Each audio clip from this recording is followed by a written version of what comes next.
What's up, SNA fans? This is Super Ninja Austin back here with an SNA podcast video, episode 130. Hmm, I'd say I'd say 137, I believe, yeah, of the SNA podcast, and it's a really good one. I'm gonna be talking about the wrestling news part 30. Part 48. My apologies, and we're gonna be talking. And then this is we're going to be talking about the wildest wrestling news stories and rumors that you SNA fans need to know. And we're going to be learning it from the Wrestle Talk article. We're in the Wrestle Talk article on November 23rd, no, 22nd, my apologies. November 22nd, 2023. Starting off with some Swerve Strickland news about Swerve Strickland response to Jim Cornette criticism of AEW Full Gear in the Texas Death Match. Swerve Strickland has responded to criticism from Jim Cornette regarding the Texas Death Match at AEW Full Gear 2023. Cornette has been known to be frequent critic, been a frequent critic of AEW and many of its stars. And while many would eh, like anticipate the criticism to be has been has been has been levied at the level of violence in the match. Cornette's criticism was more due to Hangman Page's logic. Cornette saw issue with Page's use of the staple gun and questioned why the former AEW World Champion bothered to staple Swerve Strickland's chest and instead of just hitting him with the hit him the with hitting him in the face with it instead. I would say I would agree with Jim Cornette on that matter.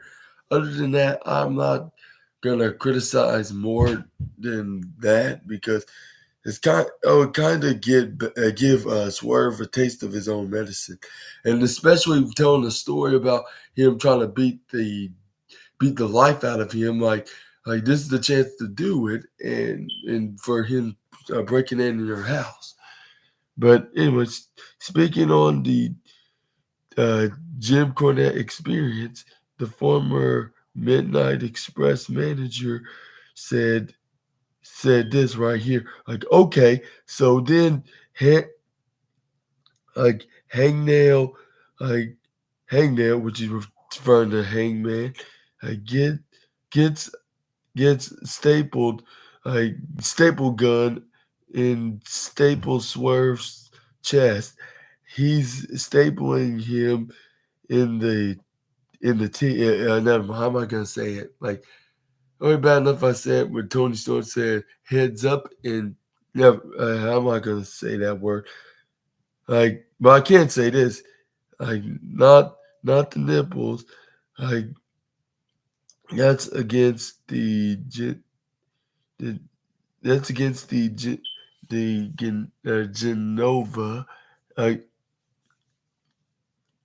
Genova, uh, can Genova convention, and then he gets a format of or a piece of paper or whatever, and he staples it to Swerve's arm.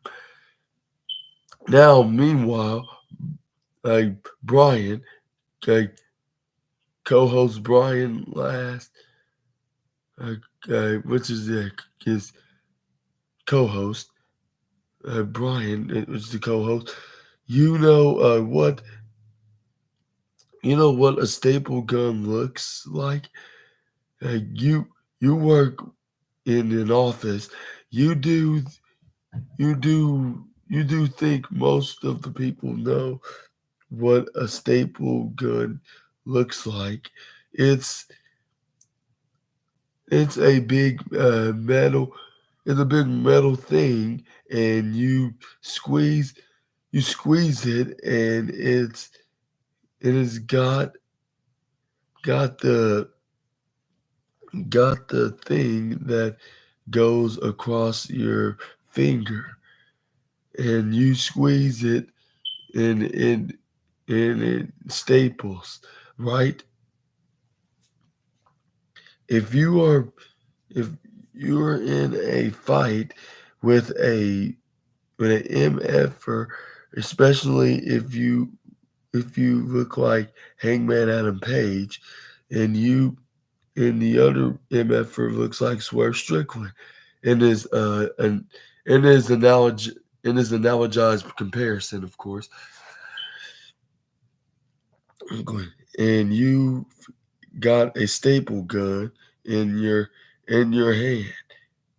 Are you going to s- staple him in the chest, or even though it didn't say chest this time, but he's like, are you gonna staple him there, or are you gonna staple, or are you going to draw,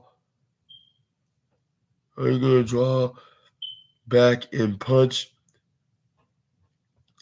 him and punch him? I mean, are you gonna draw back and punch him in the bridge eh, of the MFer's nose with it? That's the idea. He's got bra- got brass knuckles on his hand, and he's stapling his uh, like stapling this MFer's arm, and then he stapled his hand. I mean his face. Then staple his face, and Swerve Strickland is letting him do it, and because we know that this this is all fake, because all of all of the general overall presentation of AEW, people are sitting there going, this this is stupid. This stupid MFer is letting this other stupid MFer staple his effing cheek and his bosoms, I should say. And at and at the and at that point,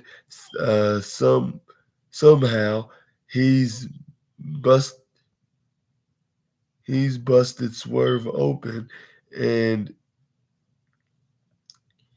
Swerve hit him uh, hit him with the hit him hit hit a gusher and start pouring blood, and this is where Page lays down on his back as Swerve is over bleeding from his head, lays down on his back and opens his mouth, and so that can that can that he can drink Swerve's blood. to to show how badass he is. And I believe at that point, again, I go back to when Lyndon Lyndon Johnson said after Cron, Cron, Cron,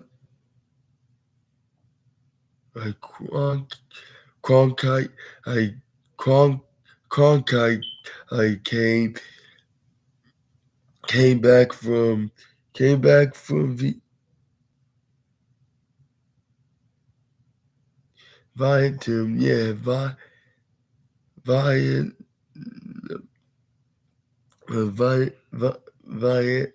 Viet, Vietnam, like, damn, like if we've lost like Cronkite, Cronkite, we've lost America. I think I think they've lost the female audience that they might not have had to begin with, or lost the female audience that they might not have had to begin with on that one. And again, they might have lost the network that they potentially might or might not have had off of that one. He also said, "You effer, you mean you not effer, you effing idiot, you effing idiot. He's no better than than than the than a plumber, John Moxley, or the effing bank bank addict robber Nick Gage, the bank addict drug robber, which is the opposite of a bank robber and drug addict. Nick Gage, like more, he's got more, he got more hair than that is Page. Otherwise, he is as stupid and and, de- and demented and effing and disgraceful. Yeah,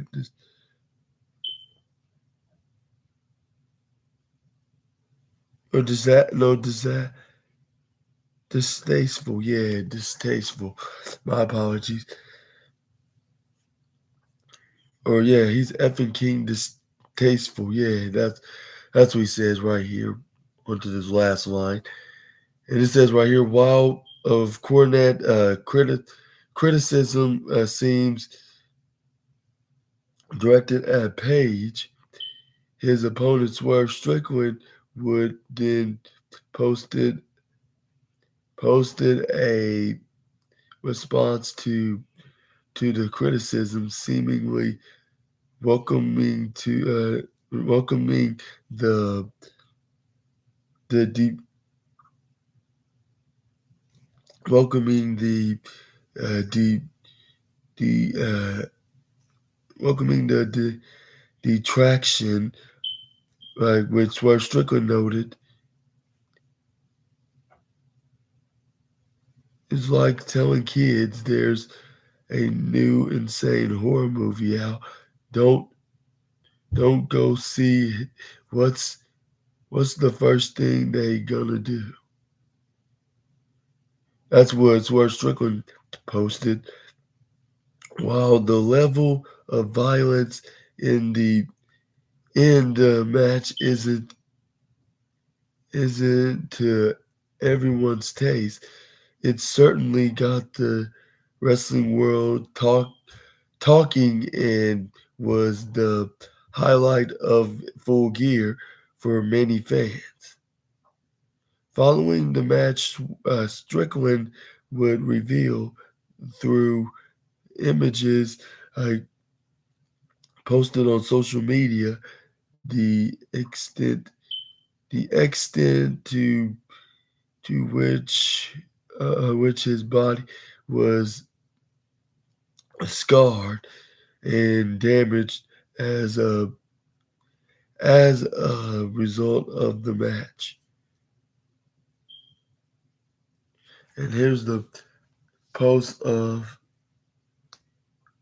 Cultaholic Wrestling's post on Cultaholic Wrestling's post about Swerve Strickland in that Texas Death Match. About Jim Cornette criticizing. And if you need more time, I'll give you 10 seconds. I mean, if you need time, I'll give you 10 seconds. If you need more time, I'll recommend you pausing this video. What do you think about uh, Jim Cornette's criticism of the match and Swerve Strickland's response to Jim Cornette's criticizing the AEW Texas Death Match between Swerve and Hangman? Y'all let me know down in the comments below.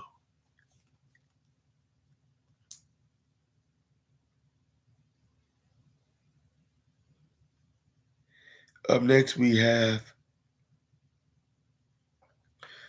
Triple H opens up on WWE creative process. And it says right here, WWE's chief content officer, Paul Triple H Levesque, has opened up on his creative process in the company. Triple H has been WWE's chief content officer and head of creative since July 2022, when Vince McMahon initially retired from the role.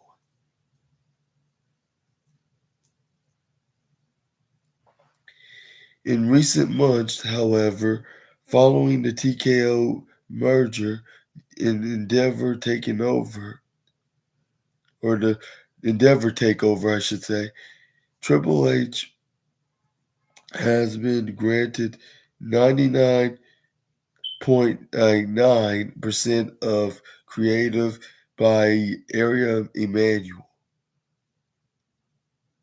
And as I speaking to Sports Illustrated, Triple H discuss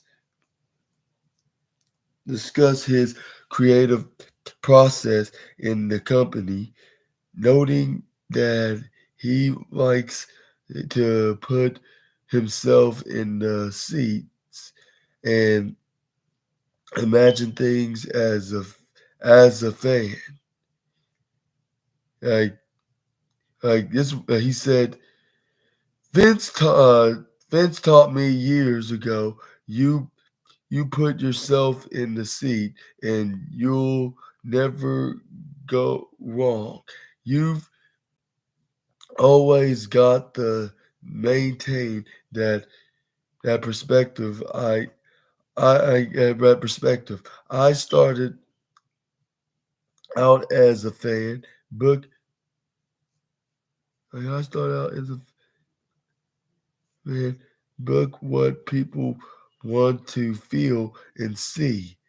Writing this stuff is a if writing this stuff is a feel. You can analyze stories and how they come together, but how does it make you feel? It it if you can make people if you can make people feel those stories, they are going to be invested in the product. That's how we try to find that ultimate emotional place for the talent and the characters and and the story they're in. Triple H continuing on praising that talent on the generate of this generation, saying that a lot of them also grew up wanting to become wrestlers. The game also said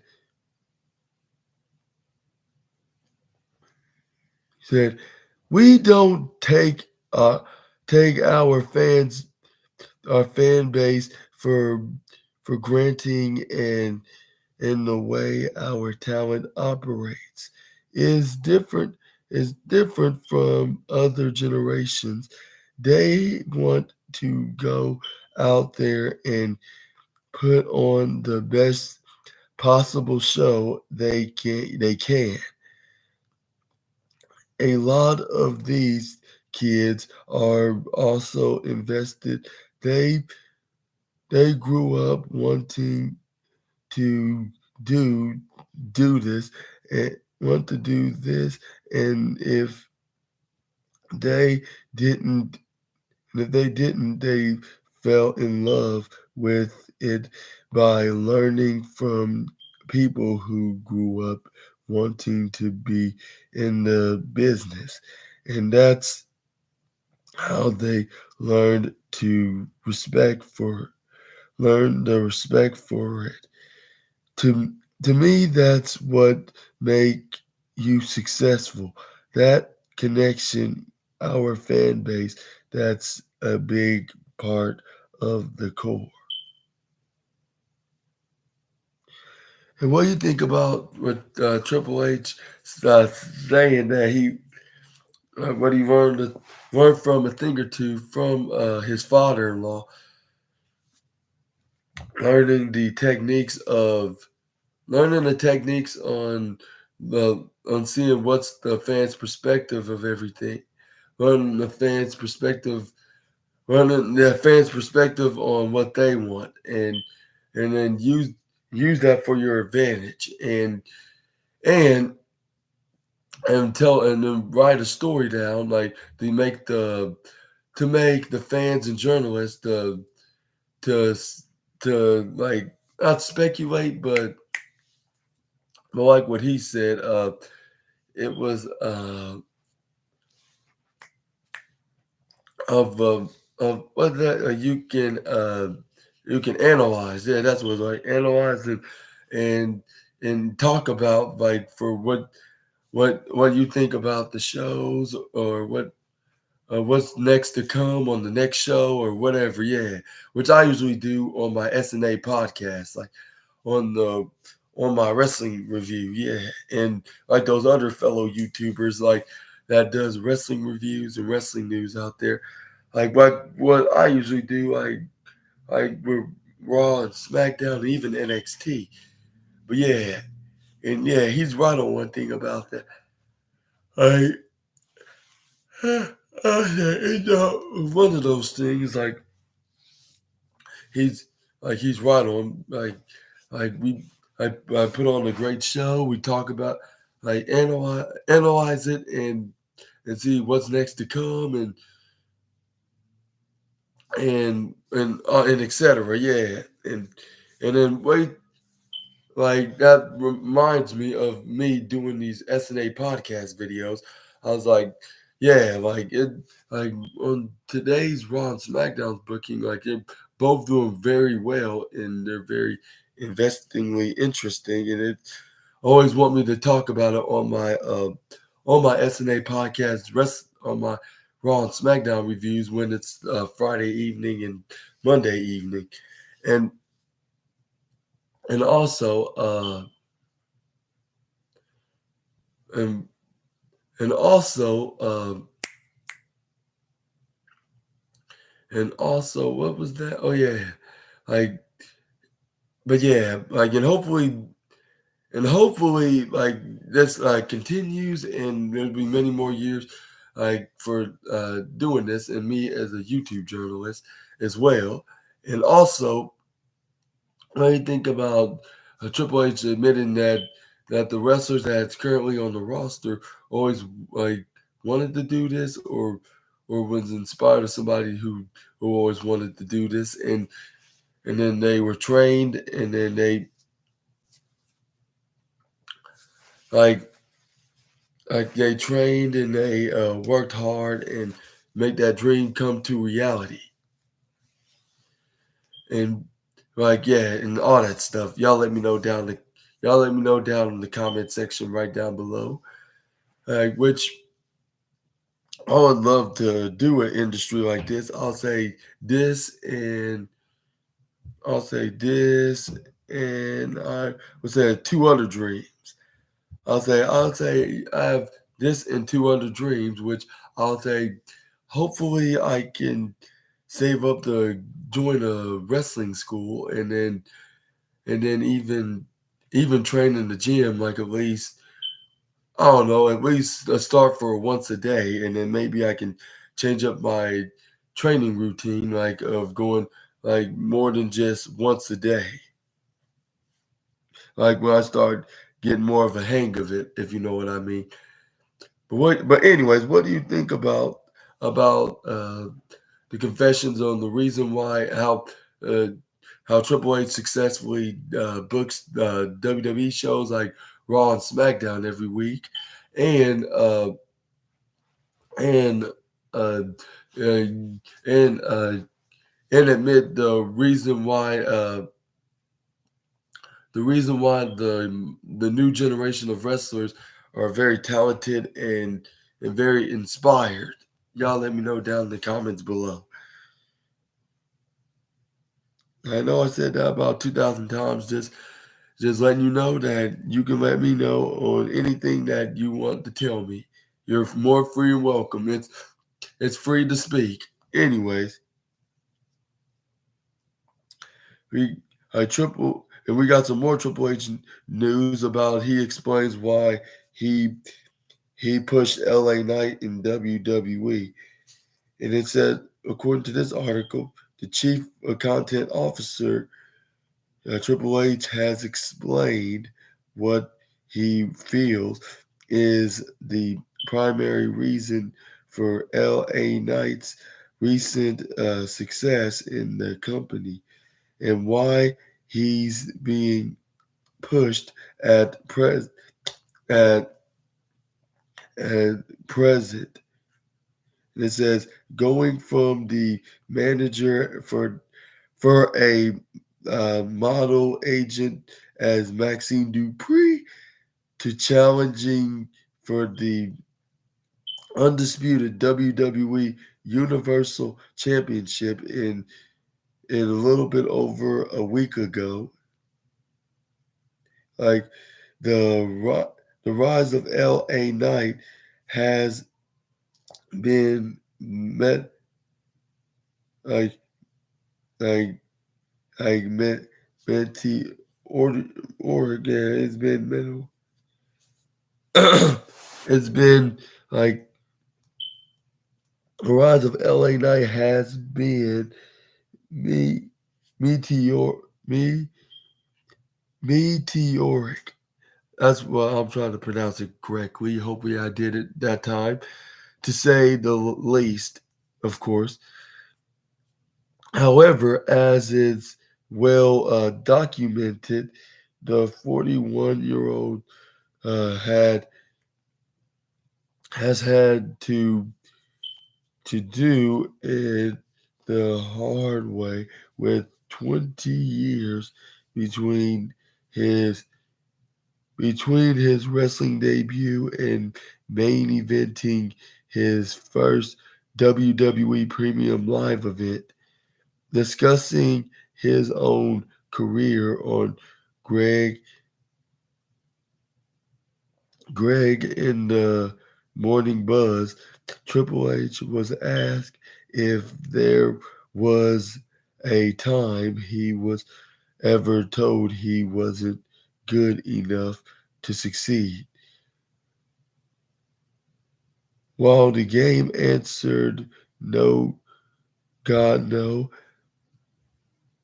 like like sarcastically at first, The topic would lead him.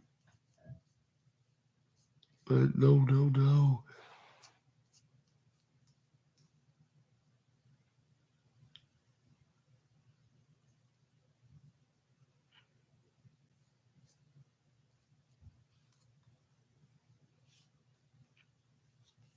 Sorry, I just messed up something on my little device here.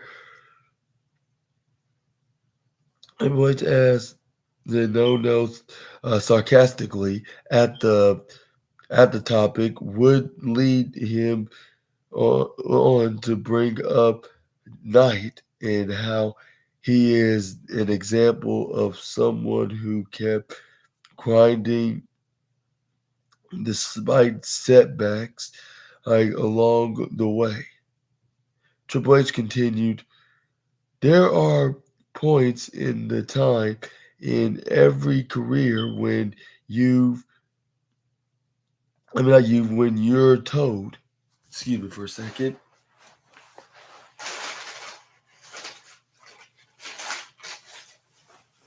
slowly but surely recovering these allergies.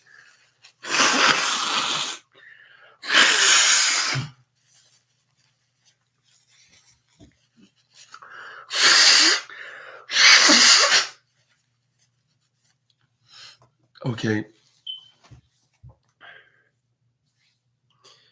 back to it. It says,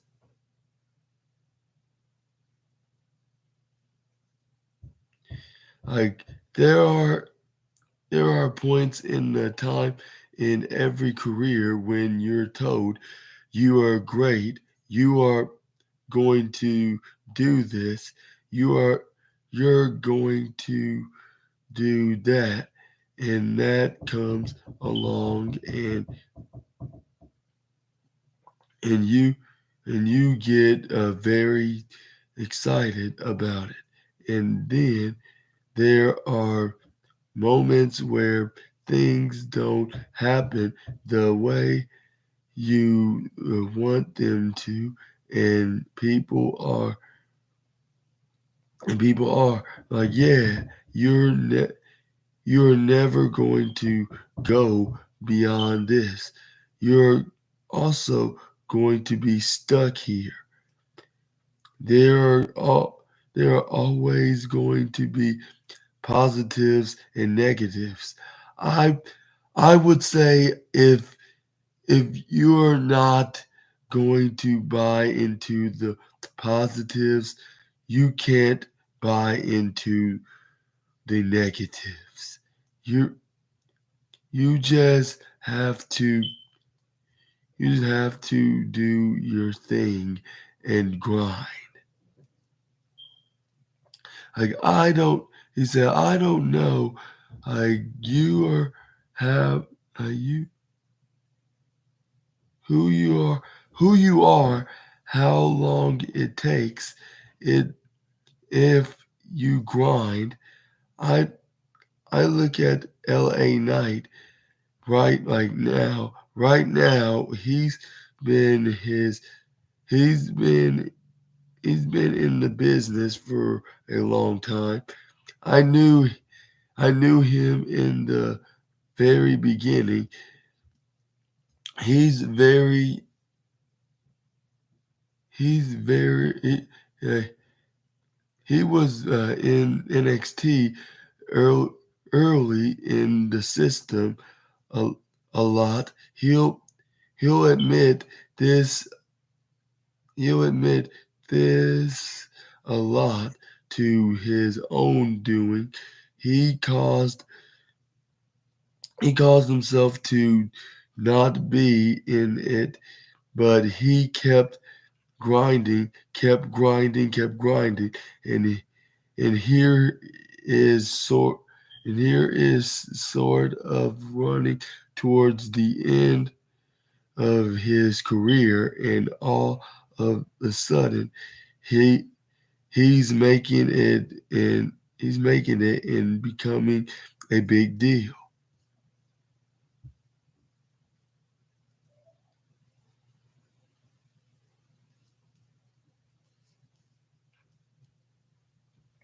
And he also says hopefully he can capitalize on that, and we can, but you never know, and you keep those doors open, and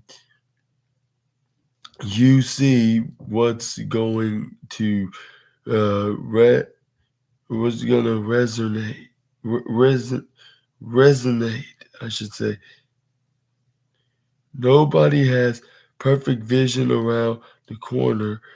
You just keep grinding and doing what you do, and hopefully success comes.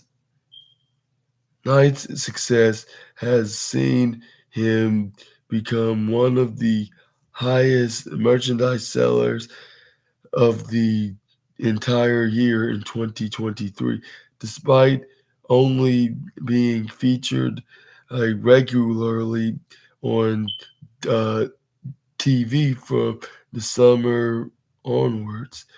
Since falling short to Roman Reigns at Crown Jewel, Knight has been keeping up with momentum by taking on the rest of the bloodline on his path to what he hopes is an eventual rematch with the tribal chief. For the latest WWE headline following this following this nothing more to say, but dude, what do y'all think about Triple H's opinion on LA Knight, of his rising popularity? I mean, yeah. What do you think about Triple H's his opinion onto the highest rise of LA Knight's popularity, and him admitting, and he also admitting that he known him like for the past decade, and his first run of with a totally different name, and then he didn't really make it in his first run around. So when he made his return onto NXT, but this time looking like he's ready, like with the LA Knight stick and all, like saying LA Knight, yeah, which I believe that made him into a future WWE star, like with Triple H seeing some value into this man, and and uh, and Triple H seeing he could be the next main event star, like if he can get over by the fans, and he even got into very memorable feuds with the likes of Cameron Grimes in that $1 Million Championship storyline with Ted DiBiase Sr. We have, and also we had him feuding with Grayson Waller, and then at the end of his run with NXT, saw him face Gunther at NXT Stand and Deliver, uh, Dallas, Texas, in 2022, which he made his main roster debut soon after, except as Max Dupree, which I'm not sure it didn't make any sense. Like with the Maximum Male Models, luckily he snapped out of it.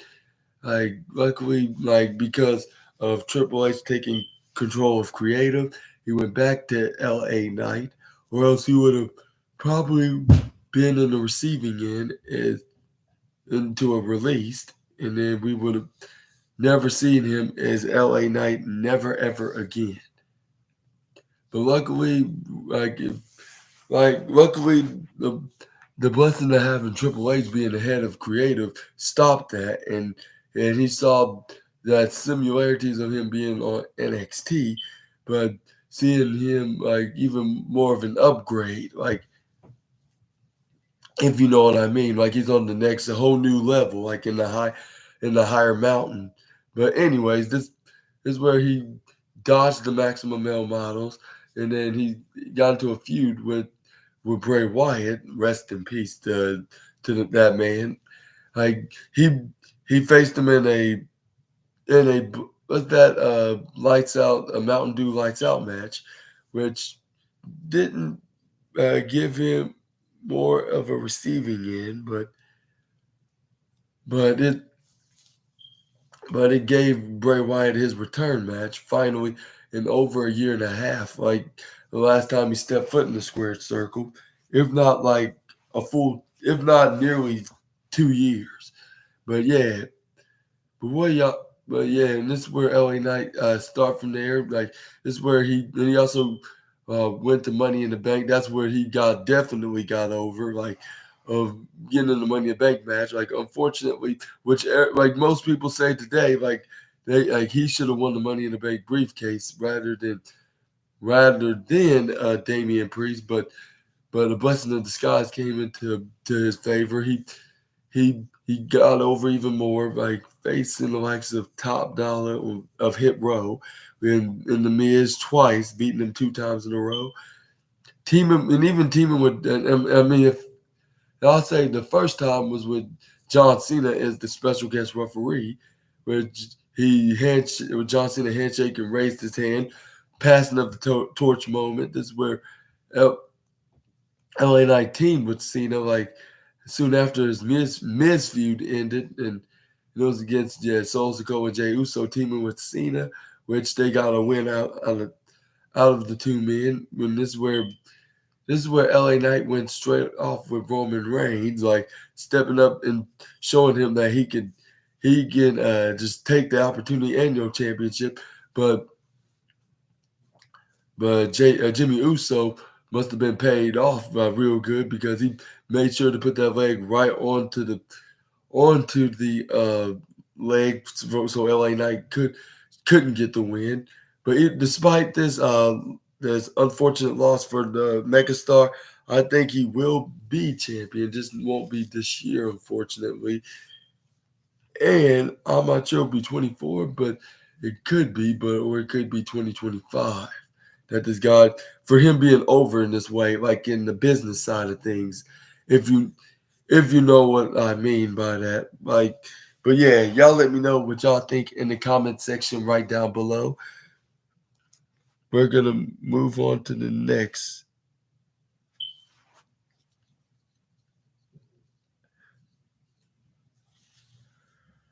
We're gonna move on to excuse me. We're gonna move on to the next news now, and it is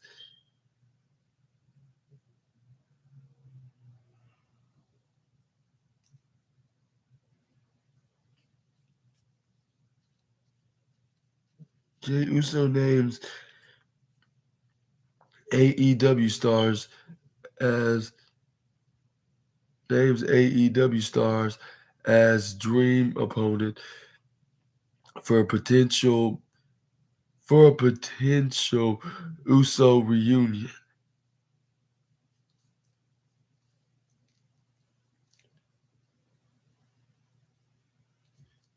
And this is what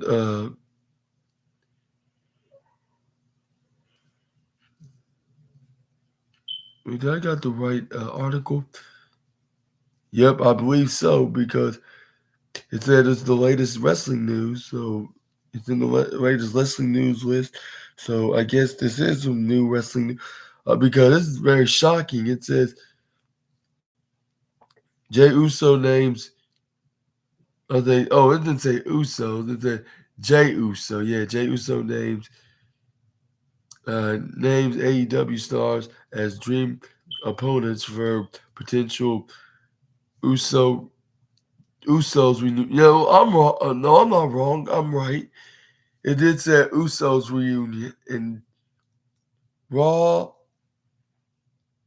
Raw star main event Jey Uso has named several AEW tag teams as dream opponents if himself and Jey Uso ever were to reform. The Usos in the future and Jay and Jimmy Uso breaking up apart for the first time in their WWE career in WWE careers in 2023. Many potential Dream Tag contests has fallen to the wayside with it, and it says right here, while fans all it says while fans are enjoying their respective singles run thus thus far, there is still perhaps a lot left on the table for Jimmy and Jay to achieve as a unit, namely a pl- a pl- a plethora a plethora a pl- a plethora of top teams that they've yet to work with. Speaking Speaking in an interview with The Ringer, Jay discussed a potential reunion with Jimmy Uso, which uh, reunion with his brother Jimmy, in which non WWE superstars he he has on his tag team wish list. And he said Jey Uso first named AEW's FTR, calling them top tier before also mentioning New Japan's go gorillas, the Gar- the Gor- the gorillas of the gorillas, I should say, the gorillas of Destiny and the Hardys, who they had in fact wrestled before in April 2019, and it was for the SmackDown Tag Team Champions that the Hardy brothers won, but unfortunately they had to relinquish the championships because Jeff Hardy suffered an injury. I remember that. Uh, and I remember watching that match on SmackDown on my Motorola phone. Yeah, back in 2019 at that time. And anyways, we also have Jay then reveal what it would take to see what it would take to see these matches become become a reality. When responsibility lying totally with the teams working outside WWE. Jay said, if you all want these dream matches, you all going to have to bring your ass to WWE, dog, to the top tier. You all going to have to come where we at ain't dropping down. Ain't dropping down. The Young Bucks every day. Like bring it, dog. Run it. We the ones for a reason, and I mean that. I on stand on that, bro. We the best tag team in the world, and if you want to get detailed with it, I'm talking about the on the microphone the way we dress, like the way we gear the way we gear look, the way the gear look. the way we carry ourselves, the swag, the ink, everything, like the hair, the grills, the earring, the chains, like all that's real, Oos. All that's real. Jay continues, singles run hits to another. Jay Jay continues singles run hits another stride at Survivor Series 2023 when he stands alongside a star-studded team including Cody Rhodes, Sami Zayn, Seth Rollins, and a returning Randy Orton to take on the Judgment Day and Drew McIntyre inside War Games. While that's coming in the immediate future, Jay may have singles title aspirations beyond that, but maybe not with the title many would and and anticipate.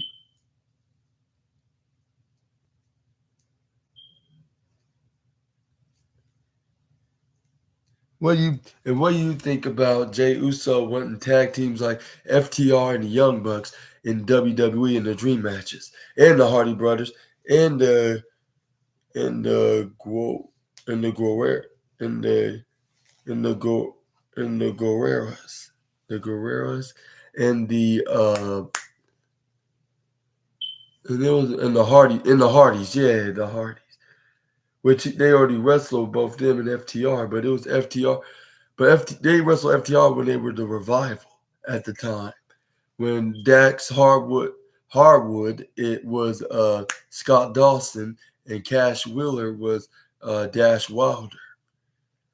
But yeah, they're doing very successful in AEW, having two separate AEW title reigns that were both very successful, by the way, and even held championships, even besides the AEW straps, like Ring of Honor, the IWGP, excuse me, the IWGP Tag Team Championships, and even the AAA Tag Team Championships, especially when they held them three of them at once. And what do you think about the Usos? One of the face tag teams like them, five that got them right. No, four. Yeah, I'll say about four tag team wrestlers. But yeah, what do you think? Y'all sound off in the comments down below. We're gonna move on to the next news, but he said,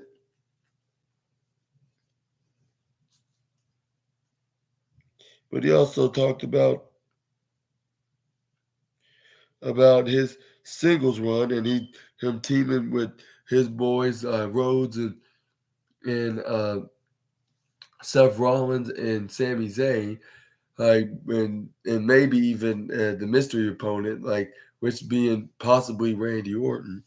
But that's a story for another day. We're gonna move on to some Jade Cargill news now, as the former TBS champion training training with a fellow WWE superstar. And it says right here, according to this Wrestle Talk News article now, like a new update has revealed WWE star who's been training with Jade Cargill prior to her impending in-ring debut after first appearance at WWE Fastlane on October 7th.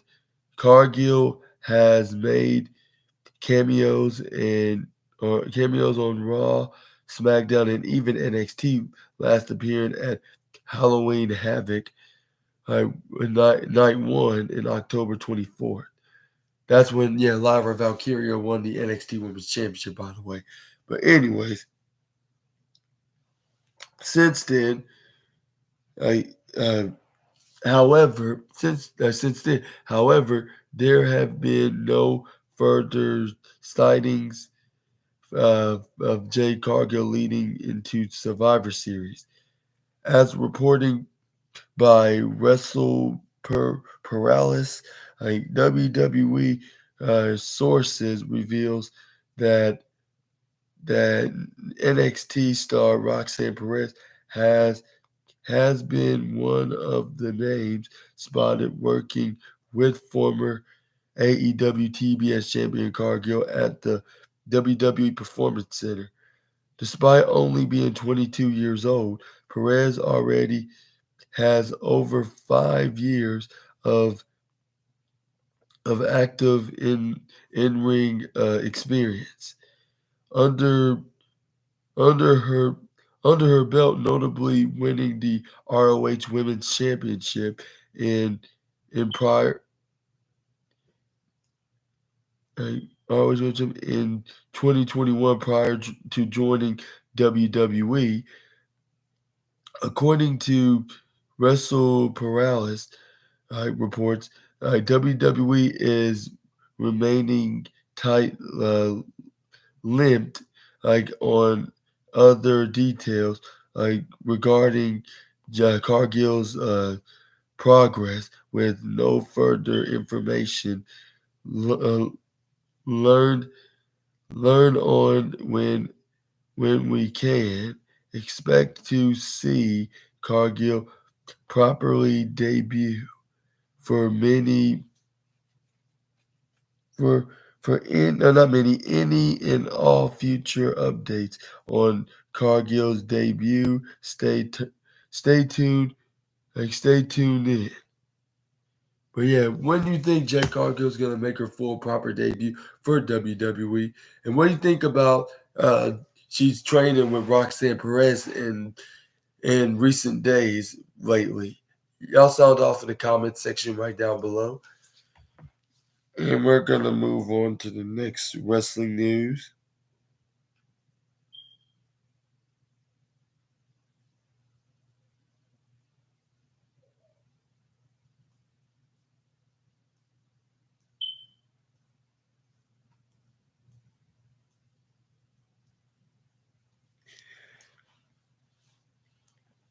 And we got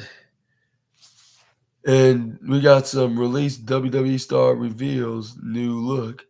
And according to this article, released in this particular release, WWE superstars, none other than Matt Riddle himself, has taken to Instagram to show off a brand new look. One far different than he has been previously known for. Riddle has Riddle was officially released from his WWE contract in September and has been serving his non-compete clause since then. Despite not being able to return to the ring just yet, Riddle has now been booked for his wrestling return in February 2024, gearing up for his return to the independent scene. He's pre- he's prepared a new look different to the one he'd established in WWE. Posting to his Instagram story, Riddle showed off a a first a first look at a new shorter hair style with shavings shading sides. Like the image doesn't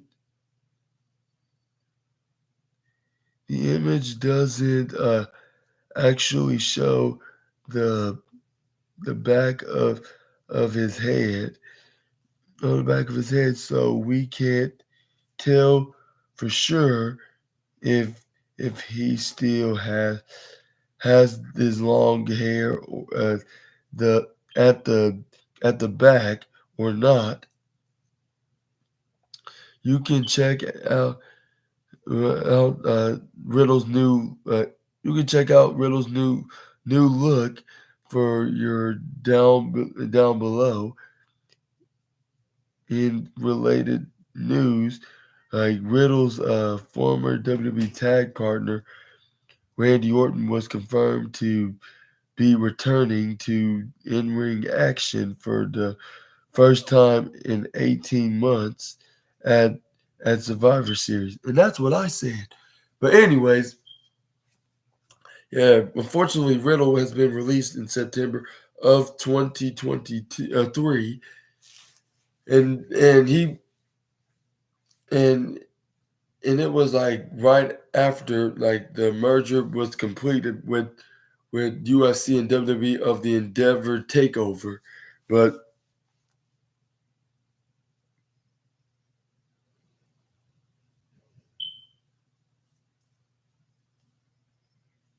and here's right here on the side, you can see Riddle getting a new look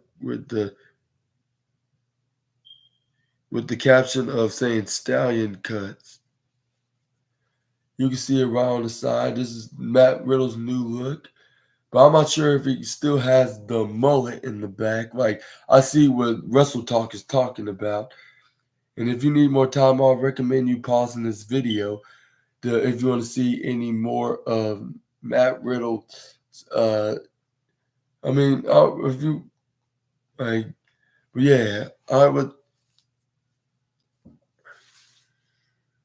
I would stay tuned, like to see stay tuned, like what's next for what see anything else from Matt Riddle's new look on with his new haircut, like I'm not sure if he still has the mullet in the back, but it looks like he got his haircut right on the side, and he looks a little different than he did when he was still in WWE with the long mullet, with the not mullet, I should say, not just the mullet, with the long locks like that he used to have, looking like some kind of a goofy surfer. Okay, let's move on to the next. But yeah, it's been reported that in February, I believe, if not March of 2024, he will be wrestling Rob Van Dam in an independent wrestling match. And I got one thing to say, like, who is going to win this match? Y'all let me know down in the comments below. And I hope I can find this match from any kind of streaming platform because I would love to watch this match. It's kind of a dream match that us wrestling fans wanted to see from the two, if not seeing them teaming together, considering they're both similar in a way, whether if it's in that ring or outside that ring.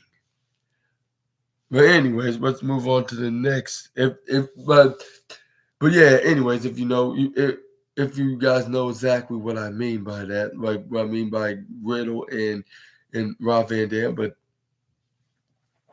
let's move on to the Continental Classic Tournament on the updates onto the tournament, and it says right here the full blue and gold uh, leagues for the inaugural AEW Continental Classic Tournament winner have been has been official, revealed. Tony Khan recently announced the first ever Continental Classic Tournament, uh, a round ribbon tournament at Aiken to New Japan Pro Wrestling G1, New Japan Pro Wrestling's G1 Climax. The tournament will feature 12 AEW stars, separate separated into two blocks, known as the Blue League and the Gold League. The with the winners uh, of each block meeting a a a AEW World's End AEW meeting at World's End. The winner of the tournament will receive the the modern Triple Crown Championship. And Eddie Kingston both defending his New Japan Strong Openweight and ROH World Championship in every match, as well as the winner received the AEW Continental Championship. For, like four like four participants had been announced ahead of today. Those being Brian Danielson, Eddie Kingston, Andrade El Idolo, and Mark Briscoe.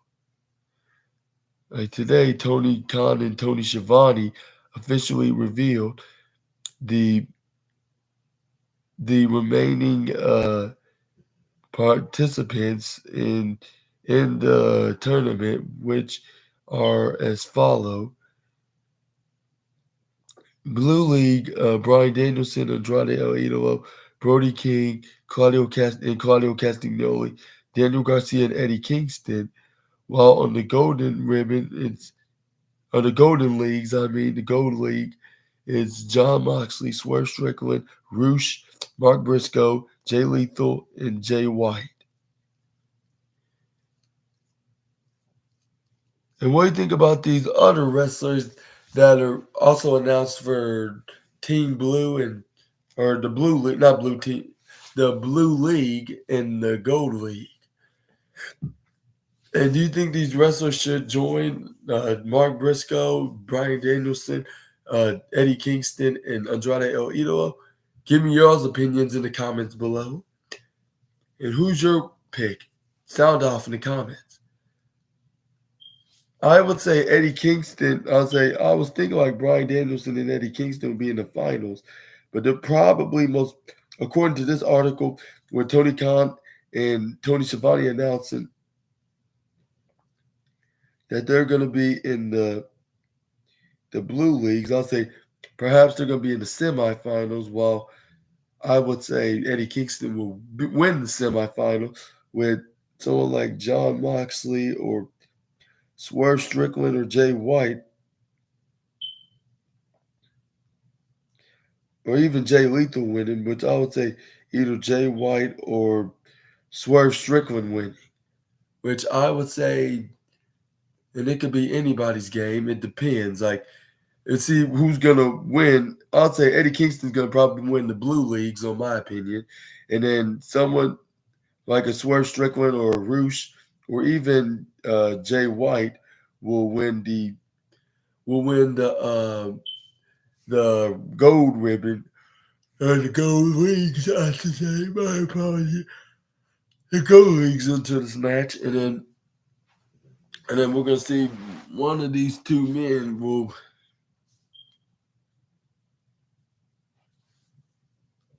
The two in the finals will win both the New Japan Strong Openweight Championship and the and the and the AEW, not the AEW, the Ring of Honor World Championship and the Continental Championship, the AEW Continental, which being a Triple Crown Championship, like in both three different promotions: Ring of Honor, New Japan Pro Wrestling, and AEW.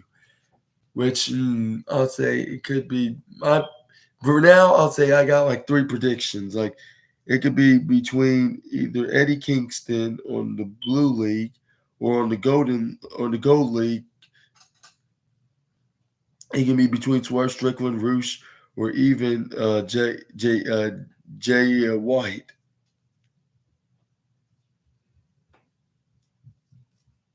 But yeah, y'all let me know what y'all think and y'all's opinions in the comment section right down below. We're gonna move on to the next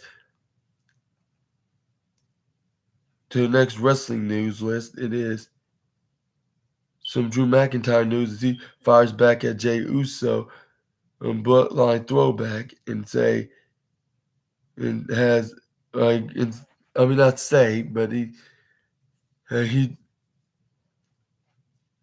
he he fires back at Jey Uso WWE Bloodline flashback and saying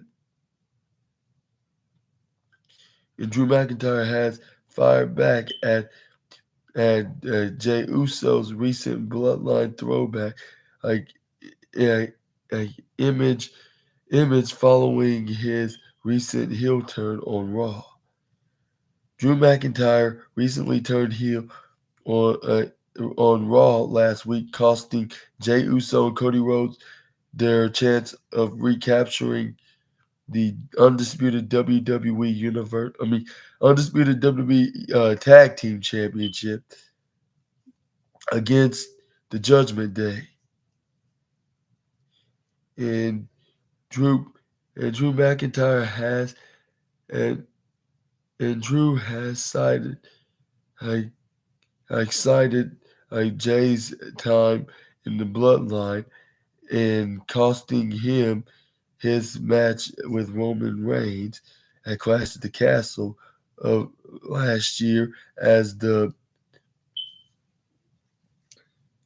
the the catalyst for his heel turn, like many telling him to get over it. Jay himself took his Instagram story yesterday, share a picture of him with an old photo. Excuse me. But anyway, an old photo of the entire bloodline,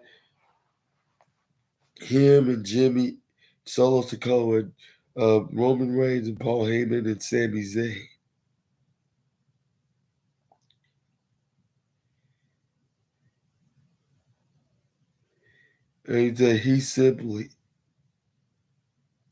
And he simply captioned the photo.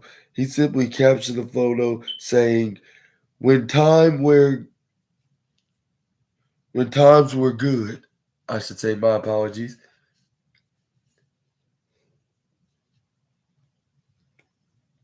But yeah, that's what he said. When times are good,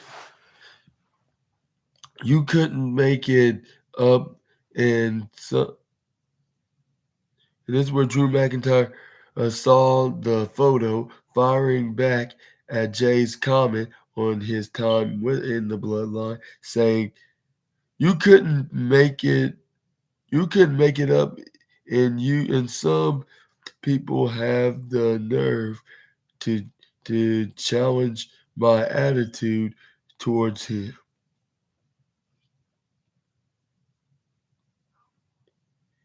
And then this what and Drew and,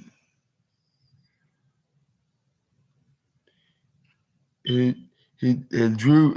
But anyway, it said Drew defeated Jay in a main event of the week's Raw, earning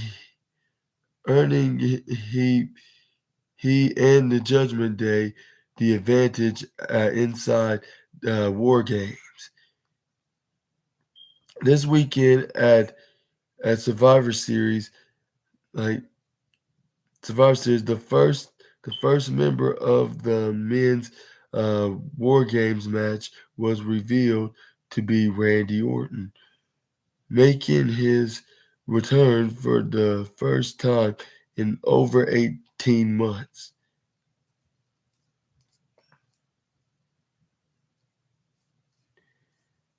But yeah, here's the post that Randy, I mean not Randy, how am I say from Wrestle Ops, like when Wrestle Ops posting about what Jey Uso posted on his Instagram story with Drew McIntyre spawning this on top. I'll give you 10 seconds to read this, and if you need more time, I would recommend you to pause the video and you could continue to read it. what do you think about what do you think about Jay? What do you think about Jay Uso? What do you think about Jay Uso posting that about having a autographed poster on his wall and a custom made golden tag team Uso tag team championship, I should say, on his wall upon it. It looks really dope. Just just saying, yeah. Like I would like to have a custom made championship like that, especially if I was a professional wrestler.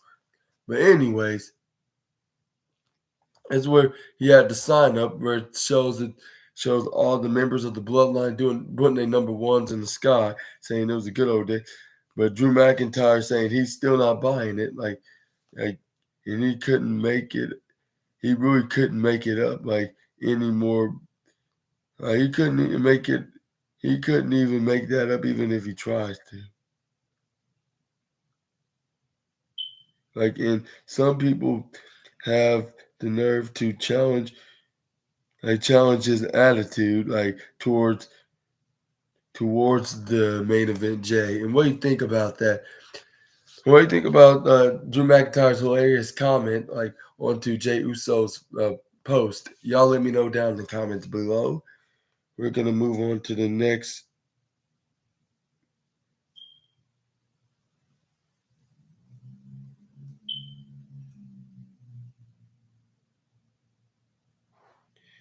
We got some WWE stars says major video game character has based on his look. A WWE star has continued to on, on ongoing character claiming that a major video game character skin was based off his look. Like NXT star Alexis King, like formerly known as Brian Pillman Jr., which still kind of is his name, like, but he's using Alexis King, of course, has been showing off new sides to his character since his WWE debut at Halloween Havoc. Recently, King has been taken to Twitter, uh, where where he has been calling himself a superstar and ratings drawn among other things. Take talk like it says taking to Twitter today, like Lexus took credit for being the inspiration for yet another thing, that being Ken's outfit for Street Fighter 6. Like a a look at Ken's third look at take a look at Ken's third outfit in the game made the rounds on Twitter, with the model sharing a resemblance to NXT's newest star. Oh, excuse me.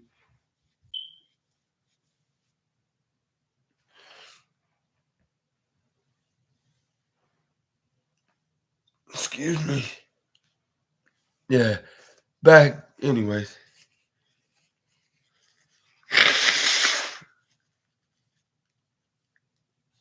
Anyways.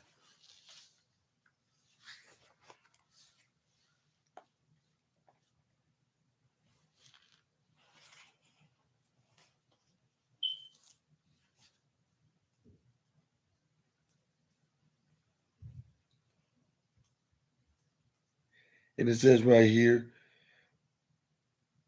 and Alexis King saw the resemblance and saying, The world is so cat captivating, captivated by my style. They even have an outfit based on me in Street Fighter. King made an appearance on last night's NXT, costing Carmelo Hayes his Iron Survivor Challenge, challenge match with with Josh Briggs. Like with him picking up the victory, King has since congratulated Briggs on his victory in the match. King recently opened to on why his old Brian Pillman in ring name made him feel trapped.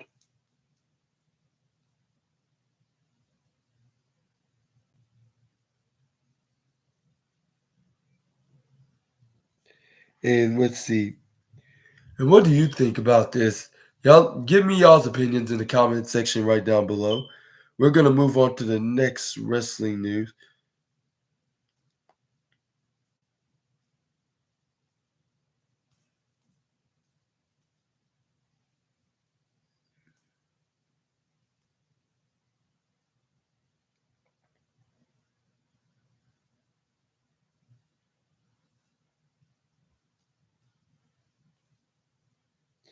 Okay, up next we got some absence WWE star says he'll be back soon. And it says an absent WWE star I has sent a ominous message that he will be back soon, following an attack on his former rival on the on the week's NXT November 21st show, which was actually taped a a week prior. Eddie Thorpe made his return to TV after almost 2 months out. However, his welcome back was the opposite of warm. Was Thorpe fell victim to post-match beatdown after defeating Charlie Dempsey. After the bell, Thorpe was attacked by Charlie Dempsey, Miles Bourne, and Drew Gulak, leaving him laying in the centre of the ring.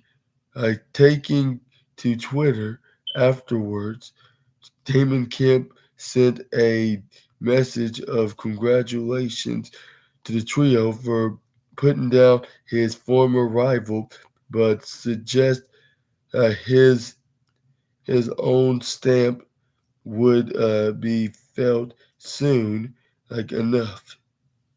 And yeah, I was thinking, I was like, where in the hell was Damon Kemp at?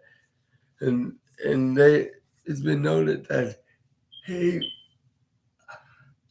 away, took a leave of absence for a little while, but he'll be back soon. Like according to this message on Twitter, with Kemp saying, good work, boys. I'll be back soon." Thorpe and Kemp have a fair amount of history together, with the pair facing off throughout the summer in a feud in a that also involved Kemp's real life brother Gable Steveson. Kemp has been out of action the since the October 17th edition of NXT, which I believe that's the same edition of NXT when they were going head to head with AEW Dynamite. But anyways, like where he competed in the Bada Boom tag team battle royal. His partner Drew Gulak with his tag team partner Drew Gulak. However, the 24-year-old uh, did did recently to the ring at November 10th NXT live event. However, so one so uh, however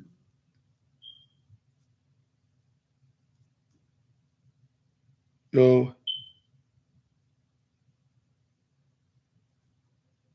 I'm looking at however for my NXT live events. So one would expect he will be back on TV soon enough. And what do you think about Damon Kemp finally making his return? Here's here's the post from the WWE social media account with Damon Kemp using the caption when he posted like a retweet of a video post from Twitter, of course. And what do you think? Y'all let me know down in the comments below. And we probably will see a feud with Eddie Thorpe and uh and Damon Kemp if he comes back. And maybe Damon Kemp will try to go for an opportunity for an Iron Survivors match. Who knows?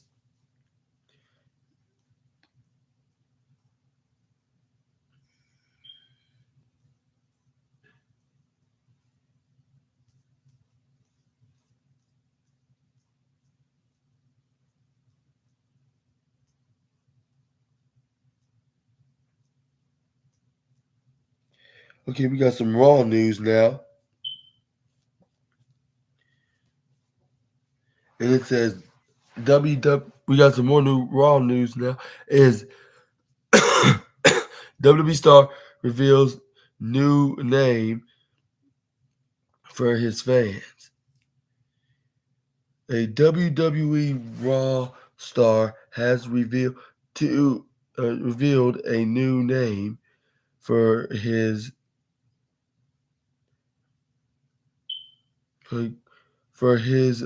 fans in a social media message ahead of a much anticipated bout after across paths like numerous times this month.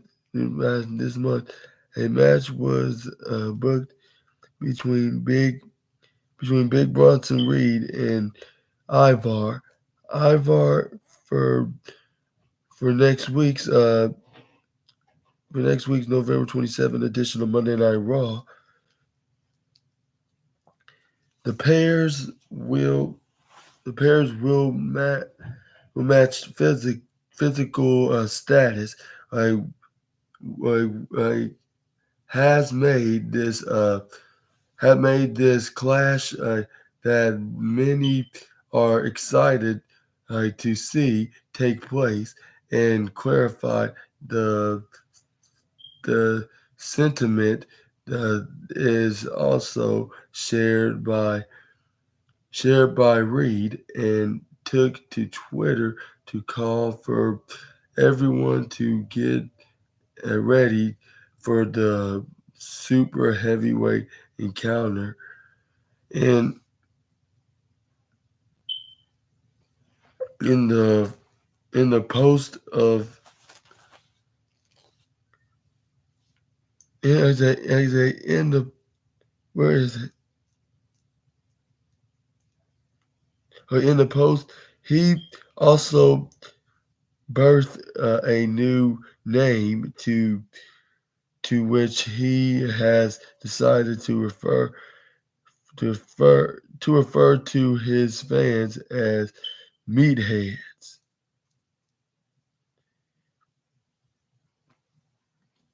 like saying, uh, uh hey yo, all my meatheads. Yes, I'm officially dubbing my name, my fans that name. And I'm dubbing my fans as that name. Get ready to get ready for next Monday, like of Monday Night Raw. Raw. Reed and Ivar's problems begin when they cross paths in the Intercontinental Championship number one contenders four-way match.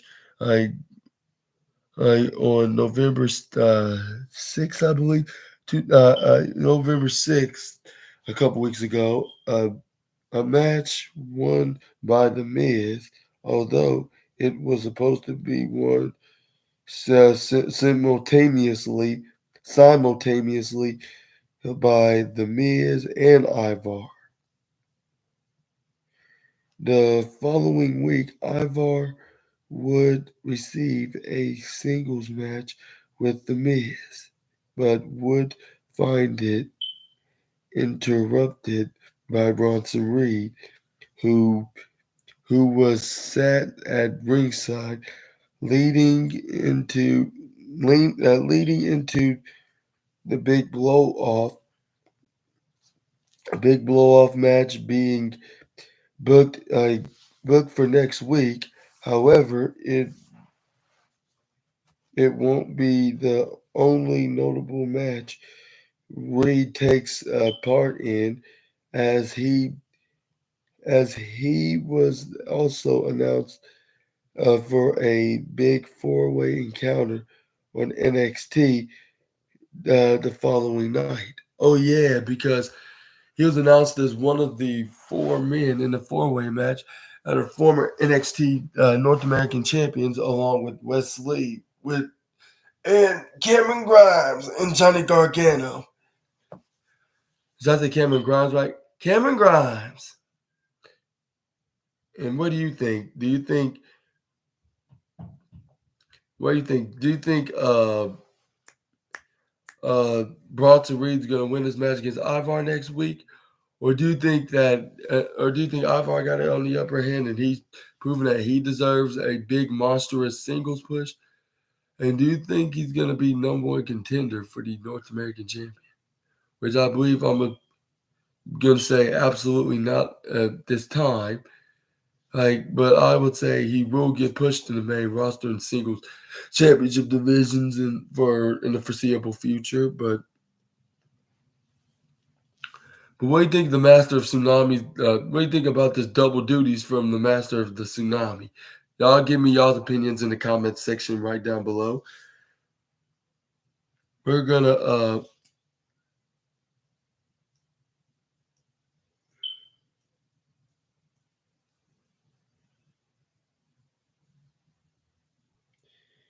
and we got some.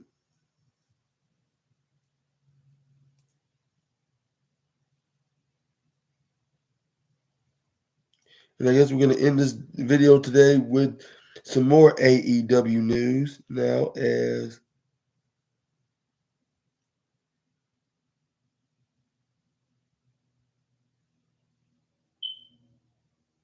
and it says right here, AEW star shares a heartfelt message after last ever match in Los Angeles.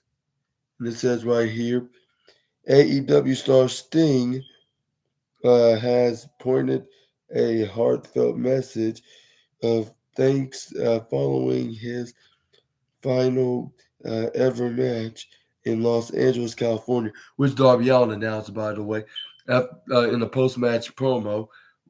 In a post-match promo with Darby Allin. I mean, Darby Allin did a post-match promo with him and Sting and Adam Copeland, the rated R superstar, and AEW star Sting has pointed out a heartfelt message of. I mean, what I'm saying. I mean, Like in the Full Gear 2023 opening match, Sting team up with his friend Darby Allin and the Rated R superstar Adam Copeland to defeat Christian Cage and Nick Wayne and Luchasaurus even in a big 6-man tag match, remaining undefeated with Darby Allin and this new trio Sting with Adam Copeland as well.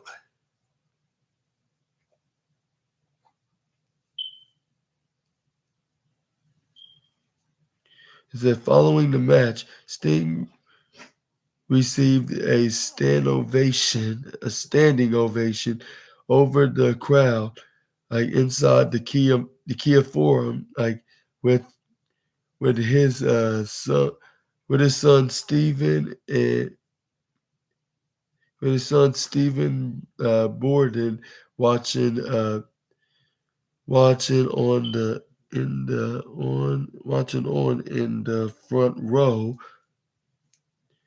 taken to Twitter to share thoughts on the emotional occasion. Sting would post a heartfelt message of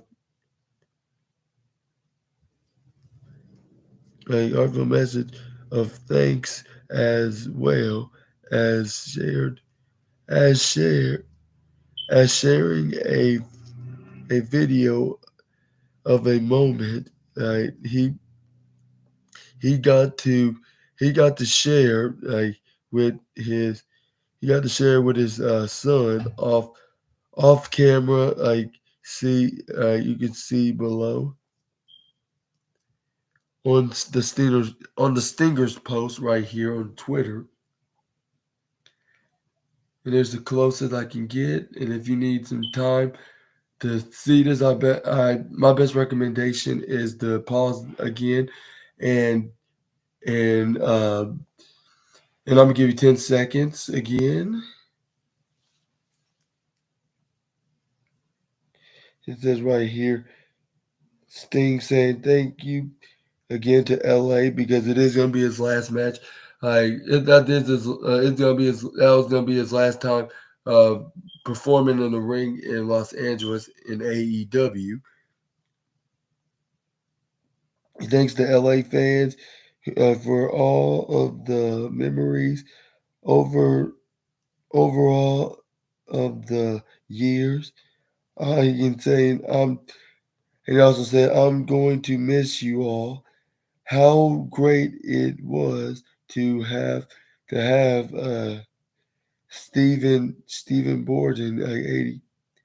Stephen Borden 85 with me at the at the cherry top.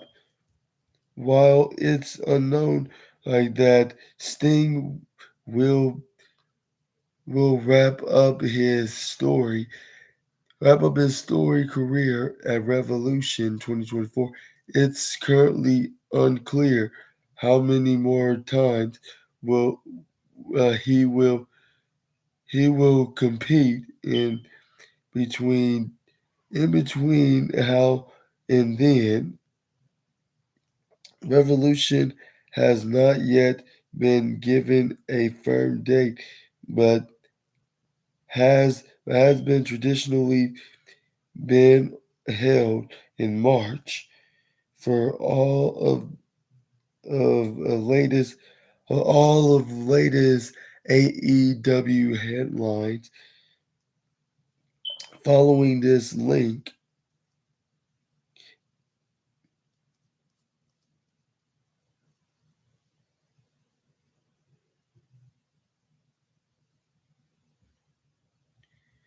anyways, but yeah, let me know.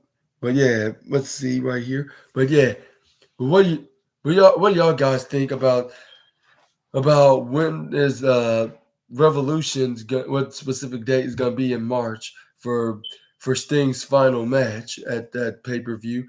And and what do you think about Sting getting the what's that, the largest, I should say, perhaps the largest or the hugest standing ovation that he had ever received in all of professional wrestling. Y'all give me y'all's opinions in the comments down below, and also hope that was my list of the wildest wrestling news stories and rumors that you SNA fans need to know on the Wrestle onto the Wrestle Talk article. Hopefully, hopefully you guys enjoyed the video, and if you did, please give me a huge thumbs up. Comment down below, subscribe, click the bell notification, and so you won't miss the uploads of my new video. Hopefully, I don't look too tired and too sluggish because I just got up doing this video, and also and also I did and also I still have my little nasal allergy, which I'm taking care of it very fine. But I'm getting there, and I'm gonna get better. And and also, if you want to, and also if you want to share this video, be free to do so, like all over social media, and and if you if you want to support my channel, please subscribe, hit the subscribe button and click the bell notifications. Like, it's free, and if you can change your mind later, it's a guarantee. Like, either way, and also what what's y'all's favorite list on this wrestling news? What on this wrestling news article on Wrestle Talk? Y'all let me know in the comments below, and if you want to read more exclusive articles onto the Wrestle Talk article, like my best recommendation, recommendation is to search them up right on to what's that search it on right on Google. Yeah, search it on Google and go right up to search up Wrestle Talk articles. It'll take you right towards the daily wrestling articles, and they have a whole list of it right onto this article website, and you have all the things, everything that's in the world of professional wrestling. We're going to talk about everything in the world of, whether if it's recently in the present or in the past or many years ago, like since it's been established, and many more. Yeah, like make sure y'all watch that. Shout out to you, shout out to you, shout out to you, Wrestle Talk. Hopefully we can work together and do some kind of a crossover on either my SNA podcast or on the Wrestle Talk studio into the video, like in the future, somewhere near between the lines. Like, but yeah, hopefully y'all, and but anyways, my SNA viewers, I've been your host, Super Ninja Austin. This was the 130. This was the 137th episode of the SNA podcast, and don't forget to watch my next upcoming SNA podcast video, which is the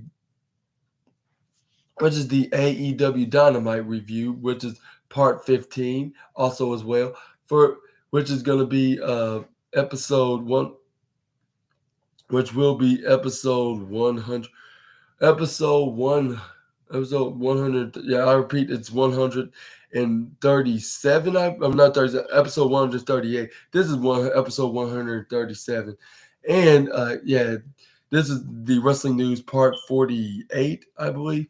And then we're gonna, this is the wrestling, Wrestle Hub wrestling news article, and we're gonna talk about AEW, the post show AEW Dynamite after AEW Full Gear this past weekend, which they're gonna probably show a full recap and a full recap and even a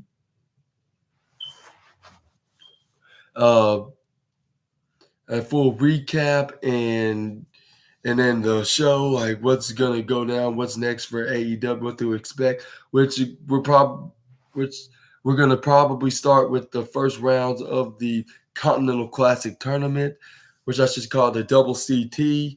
This which we're probably going to see later on tonight in the evening. But yeah, that'll be later on. But hopefully you guys will have a great Wednesday afternoon, and I'll see you all this evening after AEW Dynamite goes off the air. Until we meet, but in the meantime, until we meet again, Super Ninja Austin, the assassin, is out of the internet. Bye bye, my SNA fans. See you then.